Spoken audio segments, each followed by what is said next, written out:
Hi friends, so you've been teaching the syllables, right? Especially open and closed syllables, and you are ready to empower your students with the ability to figure out unknown words in their reading or spell unknown words by word mapping. And word mapping is a way to figure out where the vowels and consonants are and see where the syllable line goes. This red pinkish line is where the syllable line would break. So if you have a vowel next to a consonant, consonant, vowel, then the consonants, one would go that way, one would go that way. If you have two vowels together, you would divide them in half. And then if you have a vowel, consonant, vowel, then you first try it before the consonant. And if it's still not a word you know, you will move it to after. So what does that look like? Here are some examples.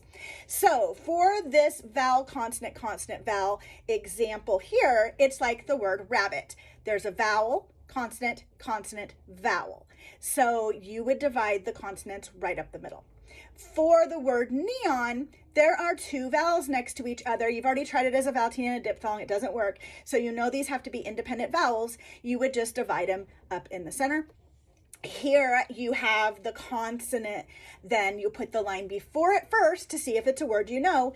If not, you have to move it to after. So like in the word tiger, here is a vowel, consonant, vowel, because you always start with the vowels. You underline the vowels, draw the bridge. I'll show you in the next video.